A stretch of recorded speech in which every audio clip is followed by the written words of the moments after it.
Dirtle Magic. Thank you for tuning in to Dirtle Magic.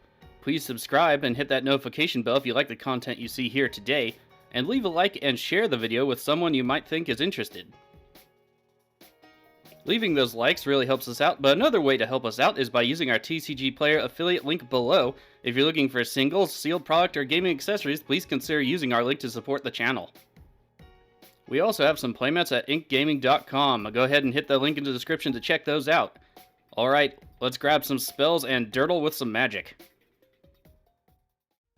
Hello everyone and welcome back to Dirtle Magic. Today we have the deck tech for Jorn, God of Winter. It is pronounced with a Y. So let's see what this chilled, laid-back god has in store for us and what we might be able to do with a Snow Matters kind of commander. Alright, here's how I'm going to divide the basics of the deck. We have Snow Day getting some lands into play, Stay Frosty with some snow permanents, Biting Cold with some removal, and Same Flakes because why not have two Jorn / Cauldron the Rhyme staffs in play? It's always good to double up.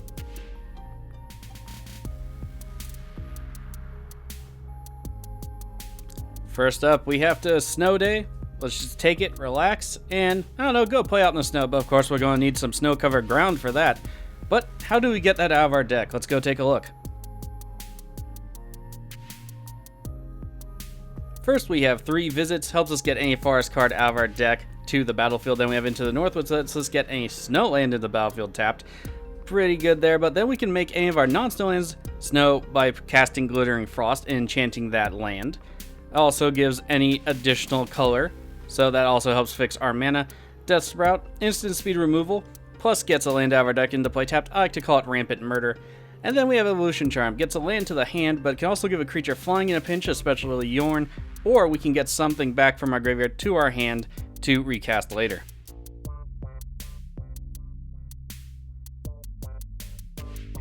Once we get all the snow-covered lands, though, we need to stay frosty, and there's no better way to do that with Jorn than with some friends of his that also tend to enjoy the cold, snowball fights, snow cones, you know, all that jazz. Oh, and snow mana, by the way, very tasty. Cards like Abominable Tree Folk just like to frolic in the snow and perhaps toss a snowball. Rime Feather Owl, however, will toss that snowball, and if it hits somebody, it becomes snow as well. Not to mention, each of those creatures gets as large as the number of snow permanents you control, making them very powerful with just snow lands in play. Then there's Icebreaker Kraken, or Kraken, who loves snow so much that as long as it's snowing all over the place, it'll come out for even less mana because it loves it so much. Not only that, when it comes into play, it will keep your opponent's stuff tapped, and they won't tap during the next end step. Now, to be fair, that's only to one player, but it can swing the tide in your favor and maybe cause an avalanche of a victory.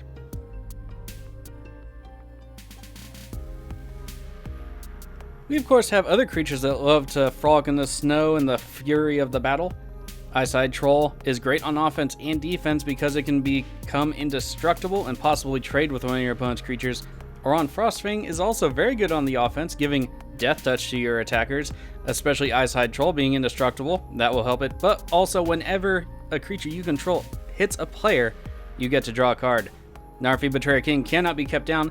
Not only is it an anthem effect for all of your snow creatures, which there are a lot of in the deck, he can return himself to the battlefield at instant speed for just 3 snow mana. So again, snow matters here. Hailstorm Valkyrie and Ascendant Spirit are both evasive flyers that can get bigger when you pay snow mana into them, but specifically the Ascendant Spirit can also keep getting bigger permanently and draw you cards. It by itself can be a huge threat against any of your opponents.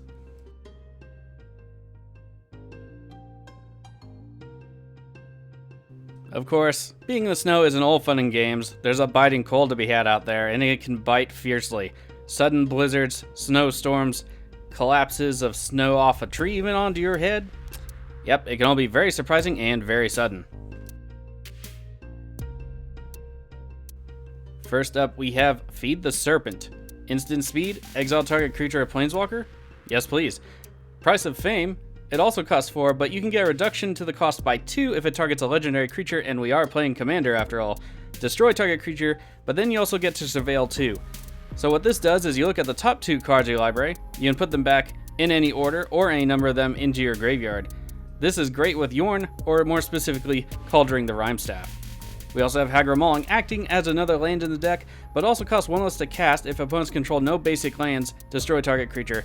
Instant speed is where it's at here, but occasionally you can eke out that 1 cost reduction if somebody doesn't control enough basic lands. It does happen occasionally. It's not only removal that we also have protection. Hide in the Blizzard and the Flurries of Snow. Simic Charm can give all of our permanents hexproof. It can also surprise our opponents by bouncing a creature they own back to their hand, or favorable trades amongst any of the creatures, not even our own. We can give 3/3 to one of them. Heroic Intervention gives our stuff indestructible and hexproof, saving them from board wipes and further targeted removal. And Golgari Charm can regenerate each creature we control, saving our stuff from most targeted removal and most board wipes.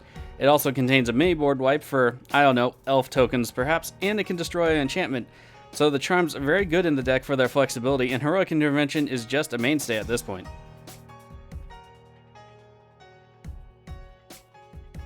Of course, not everything can be instant speed, so to help us along with that, we have Vivien, Champion of the Wilds, that gives all of our creatures flash. She can also give one of our guys Vigilance and Reach, which is great for the defense, and then she can also help us dig through the deck to look for another creature card and cast it later. Leyline of Anticipation gives all of our stuff flash, and we can play it on the first turn of the game, or technically turn 0, so it's even faster than flash, technically. I don't know. Wilderness Reclamation also helps us untap our lands at our end step, so we can have mana to cast things, so we can use Jorn to his full potential on our own turn.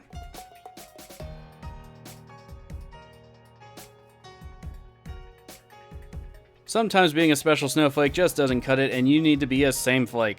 So in this deck, we employ a number of cloning effects to clone our stuff or anything else on the battlefield, including possibly even Jorn and Cauldring the Rhymestaff. Why not have both on the battlefield at once? First up for our cloning effects, we have Phyrexian Metamorph. It can be Jorn, it can be Cauldring, it can be almost anything you want. Although, to one-up it, we have Clever Impersonator, who can be almost anything you want, except a land card. Alter Ego only clones a creature, but it does give us somewhere to shove excess mana, and Progenitor Mimic can come into play as a copy of any creature on the battlefield, except on your upkeep, it gives you another one of those creatures as a token. Very good for just about anything, really. Do be careful, though, not to copy a legendary creature, because then they immediately die. First up for only cloning our own stuff is Mort of the Frost. It has Changeling and is a 0/0 legendary snow creature shapeshifter. When it comes into play, it can copy anything you want, except it's legendary and snow in addition to its other types, and if it enters as a creature, it gets 2 additional 1/1 counters on it, and has Changeling. Unfortunately, no, you cannot give the Changeling to a Planeswalker or additional counters to a Planeswalker. Won't work. Lityara the Mirror Lake. It enters the battlefield tapped, taps to add blue to your mana pool, and for 2 green, you can sacrifice it to create a token that has a copy of target creature you control, except it enters the battlefield with an additional 1/1 counter on it. You can only play this ability as a sorcery, so kind of like Morate, but off a land, and lands are fairly hard to interact with generally. Saheeli's Artistry, on the other hand, can make a copy of one or both a target artifact and a copy of a target creature, and that creature becomes an artifact in addition to its other types. This is very good with something like Eternal Witness or possibly a Skullwinder, something that'll bring it back so you can just cast it again. Very good there, and with Jorn untapping our lands and Wilderness Reclamation in the deck, we could potentially be copying a lot of things, especially if we have Leyline out and cast this at instant speed.